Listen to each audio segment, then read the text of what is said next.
Are you curious what are the best recommended settings to get started with your Baratza Encore coffee grinder? We've got an answer for you today here on FrenchPressCoffee.com. This is pretty straightforward. We've got the machine, obviously, and our hopper is placed right on top of it.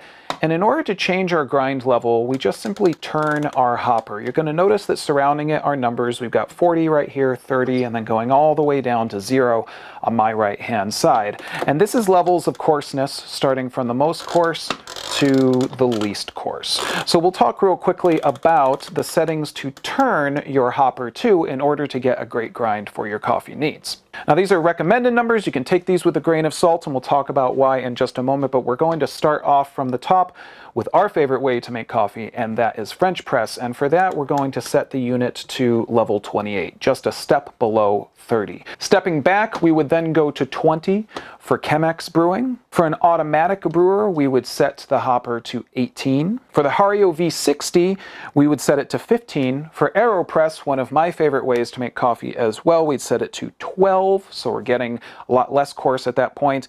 And for Espresso, we would set it to 8, so that's just about all the way over here. And so in order to measure out how it is that you want to get your coffee just right, you're going to want to experiment a little bit. Remember, these are recommended numbers, but you might find that those don't work exactly for the type of coffee that you're using. That could change based on the roast, where that coffee comes from, and a lot of other different factors. So let's say that you were to grind starting at 28 for French press, and then you took your grounds, you put them in your French press, and you extracted for 4 minutes. You allow it to sit for that requisite amount of time that we've always said to let your coffee brew for, and then you taste it and you go, this is a little bit weak, perhaps. Well, if that were to happen, you've got a couple different options. You could firstly just change the coarseness of your coffee, and I would go ahead and just dial it back just ever so slightly, and then grind again. Make it a little less coarse, and then brew for that requisite 4 minutes and see what happens. The other thing that you can do is you can just allow your coffee to extract for a longer amount of time. Maybe try 4.5 minutes, 5 minutes, whatever that may be. Experiment a little bit, and you'll start to find what fits best for your favorite cup and what gives you the best flavor for your coffee. And the golden rule here is the coarseness of your coffee is always going to coincide with the extraction time. So you're going to find that setting that coarseness and finding the proper extraction time is going to give you a really great cup of coffee. One thing that I should mention is how to adjust the coarseness of your grind, and that's because there's 2 different ways to do it with these style grinders. The first one is using your hopper while it is completely empty, so no coffee beans in it, and just simply make the adjustment.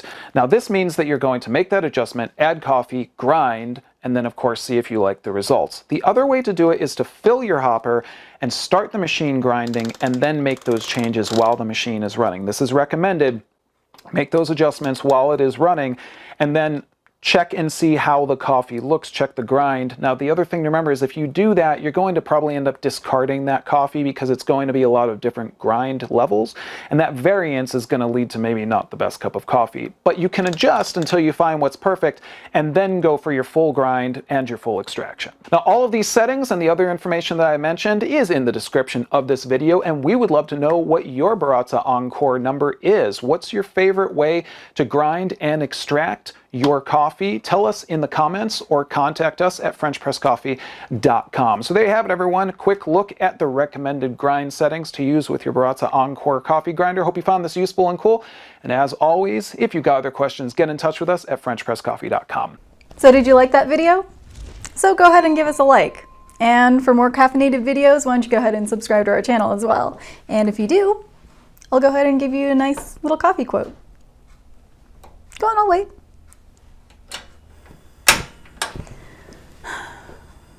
You did it yet? Come on. There you go. And now for our quote. Remember that if it isn't caffeinated, it ain't coffee.